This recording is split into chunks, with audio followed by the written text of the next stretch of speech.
Greetings to all of you po, tuning in via the live stream at real time. Nais po namin kayo batiin ng good morning. Maaring iba sa inyo are also watching at real time at nagkataon po na 12 noon, tanghali po sa inyong local time. And then, we also want to greet you good afternoon and good evening from all of us po rito sa Christ-Centered Bible Church, located all the way from here dito po sa Pilipinas. Tawag nga po ng ibang tao po sa ating bansa ay the Pearl of the Orient Seas, no? So, sa ating pagtunghay at pag-continue sa ating mga sermons from the previous Sundays, we covered po yung famous na teachings ni Jesus Christ na Beatitudes, otherwise known as the Sermon on the Mount. And from there, tutunghayan naman po natin from the 5th chapter of Matthew, the 13th verse. No? Specifically, ito po ang ating tutunghayan as we look further into this gospel. We'll explore the profound implications of this metaphor. Sapagkat Jesus Himself considers every single one of us who consider ourselves as Christians. Kung tayo po ay nananampalataya kay Jesucristo, isa lamang po ang ibig sabihin yan. Tinuturing na po tayo na asin ng daigdig nating ito. The more important question po that I'd like to ask all of us is, what does it take to be salt of the earth? Come to think of it. Sa totoo nga lang po, mga kapatid, no? What does it take to be salt of the earth? No?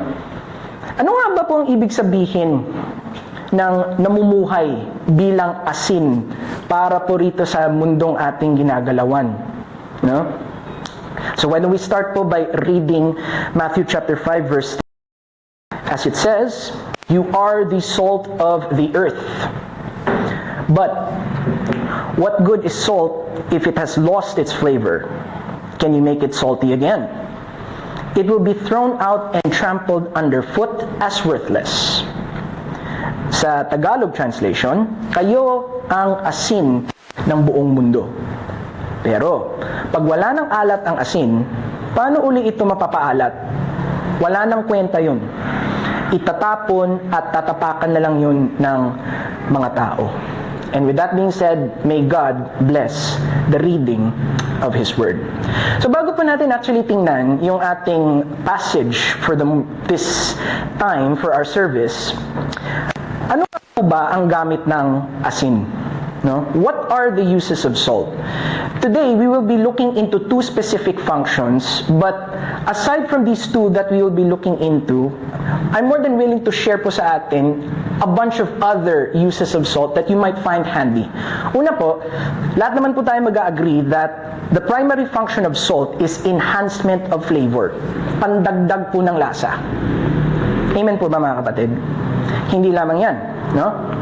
But salt is also used as a preservative. Sapagkat po, during the biblical times, wala naman po silang technology, no? Wala pa po silang state-of-the-art na mga equipment tulad ng mga ref or kahit anong klaseng mga equipment na pwedeng gamitin para ma-preserve yung quality ng pagkain nila, no? So, I think many of us would agree. The two main purposes ng asin ay enhancement of flavor, para madagdagan yung lasa ng pagkain. Di ba po sa atin sa atin pagka natatabangan tayo sa kinakain natin, anong unang-una po nating hinahanap? Asin, para malabas po talaga yung totoong lasa nung kinakain natin. Kung hindi yun, binababaran po binababad sa asin yung pagkain para hindi siya agad-agad mapanis o masira o mabulok. So, i-focus po natin ang ating message ngayong araw na ito through those particular uses. Pero alam niyo po ba mga kapatid, meron pang ibang gamit ang salt. Pwede rin siyang gamitin bilang isang disinfectant. Even in our modern day times po, mag-agree po tayo, hindi po ba? Na pagka may sugat tayo at accidentally napapatakan siya ng konting asin, di ba sobrang hapde? Sapagkat po, meron din siyang ganong function. Back in the days, nung time din po na wala pa silang medisina na nakaka-disinfect ng gamot, ang isa din po sa mga ginagamit ng tao ay asin, no? Para malinis yung bahagi ng katawan na nasugatan. And even until now po actually, kaya nga po siya mahapdi eh. No? Kung hindi po yan, ginagamit siya bilang isang purifier. Mapapansin niyo po sa 2 Kings chapter 5 verse 1 hanggang sa chapter 8 verse 6. I would highly encourage po na during your free time, basahin niyo po yan para maano niyo po yung narrative niyan. Purifier din po pala yung salt. Mapapansin niyo, no? Si Naaman, yung Syrian officer na nagkaroon ng ketong nung lumapit siya kay Prophet Elisha, or tawag natin mga Pinoy sa kanya ay si Propetang Eliseo. Ano po sinabi ng prophet sa kanya? Ibabad mo yung sarili mo sa Jordan, although river siya, may tubig alat naman po yung mga ano nila, yung mga rivers nila during that time.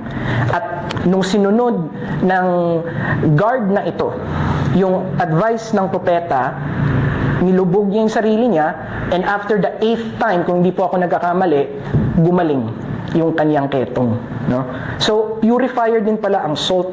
Hindi lamang siya panlinis ng ating mga sugat, hindi lamang siya pang-preserve or pampahaba ng quality ng pagkain para hindi siya agad-agad mapanis, hindi lamang niya nilalabas yung totoong flavor or yung totoong lasa ng pagkain, kundi pwede rin siyang ituring pang purify ng ating pangangatawan at kung minsan, pati nga po yung ating mga kinakain. Protector din po siya, as you could find in Acts chapter 4, verses 30 to 31. Let's just go through all of these briefly po, and I would highly encourage, again, basahin niyo po, balikan niyo po itong video na ito, and read it during your quiet time. At para pagdugtong-dugtong natin at makonect niyo yung mga uses ng salt in that aspect. Lastly po, salt, especially during the biblical times, ay tinuturing na ceremonial offering. Sinasabi po sa Romans chapter 12 verse 1 po, offer your bodies as living sacrifices. Nakagawian na po pala nila before, mga kapatid, na bago sila mag-alay ng isang animal na ituturing during the sacrificial period, na isa sa mga purification rituals na ginagawa nila ay they apply salt dun mismo sa offering. What does that mean for us believers? Ano po ibig sabihin yan sa ating mga nananampalataya? Hindi tayo kinakatay o pinapatay, pero nagiging sacrifice po tayo as we continue to follow Jesus Christ throughout our lives. Amen po ba? So those are 6 po of the many uses of salt. Pero let's zero in po. Ang ating pagbigyan ng pansin ay yung the flavor of salt. No? Testifying of God's truth, as it says there. We've said earlier that Jesus uses the metaphor of salt to illustrate the transformative power of the gospel in our lives and the world around us. Ginamit po actually ni Jesus ang illustration ng asin para po ma-inspire yung mga tao, no? Tayo po bilang mga mananampalataya, nararapat na ang ating buhay ay dumadagdag ng flavor sa ating testimony bilang isang Christian. Nararapat po na nakakainganyo, na i-inspire po uli yung mga tao na kaya pala ganyan mamuhay ang isang Christian. Kaya po ganyan ang quality of life niya. Sapagkat po, if we behave as though we are salt of the earth, na-i-inspire sila na bakit kaya ganyan ang buhay ng kapatid na yan? And then, yung testimony natin, yun ang nagiging instrument ni God para mapakilala ang sarili niya doon sa tao. Kaya po, may we be salt for this earth. Through our lives, the quality po ng ating pinapakita, mai-inspire yung tao na mapalapit kay Jesus Christ. It says here, as the salt of the earth, we must be willing to stand firm in the face of yung mga tinatawag na cultural pressures, societal norms, and ultimately, mga temptations, mga tukso na tinuturing natin. Temptations that compromise our beliefs.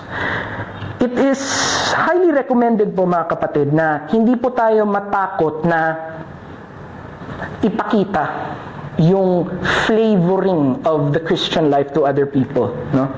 And we can inspire other people to move away from the darkness and pursue righteous living, to lead others towards the hope and redemption that can only be found in the Lord Jesus Christ. No?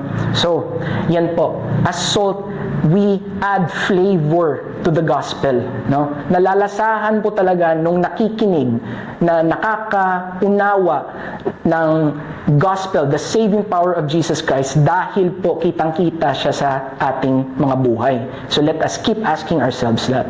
No? Kaya it begs the question, what kind of life are we all living? And hindi lamang po dagdag ng lasa.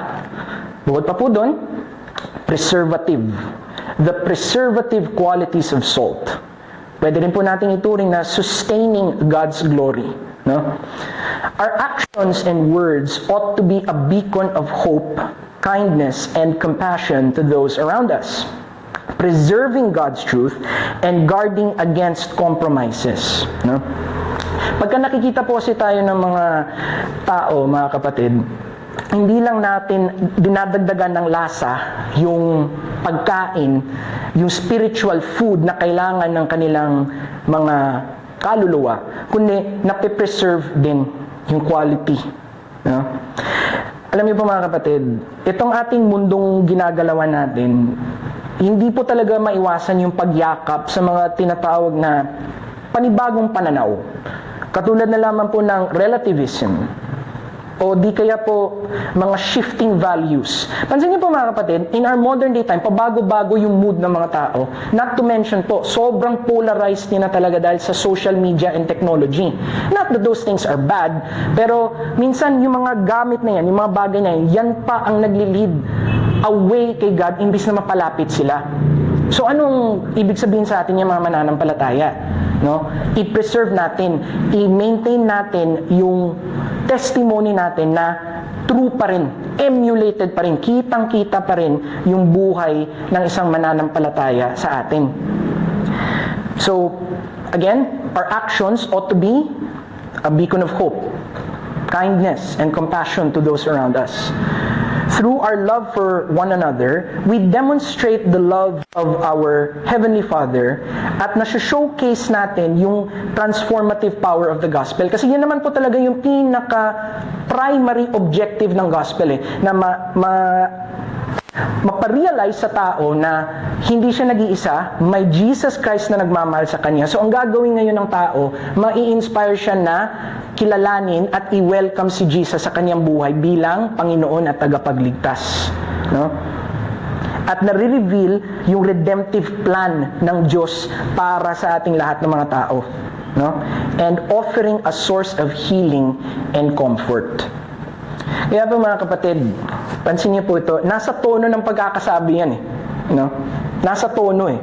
There are two ways of how we can say the phrase, that's what you call a Christian. Yung una, ganito, that's what you call a Christian? Or, that's what you call a Christian. Sa Tagalog, yan ang Christian? Ba't ganyan siya makitungo sa tao? Ba't ganyan ugali niyan? No? Or, yan ang Christian. Kahit na may mga pagsubok na pinagdadaanan, pinanghahawakan niya pa rin yung mga pinaninindigan niya. No? Sapagkat yung Holy Spirit ay nananahan na sa kanya. Kaya po wherever we go, ito po palagi yung mga tinatanong ng mga hindi pa nakakakilala kay Christ tuwing nakikita nila tayo. So, how do we choose to represent Christ? How do we choose to preserve the gospel in light of this passage that we are talking about? Sinabi pa nga po sa Galatians chapter 6 verse 9, galing din po siya sa Ang Bible Pinoy Version Translation. Huwag tayong mapagod sa paggawa ng mabuti. Kasi dadating ang time na aani tayo kung hindi tayo magsasawa. Alam niyo po mga kapatid, hindi po talaga madaling mabuhay bilang isang Christian eh. Aminin na po natin yan, no? Hindi siya madali, pero sobrang worth it. Sabi po sa Galatians 6:9, no? Darating din yung time na kapag sa palagay po natin na parang walang patutunguhan yung mga ginagawa natin, nagtatry tayo na dumagdag ng flavor sa gospel.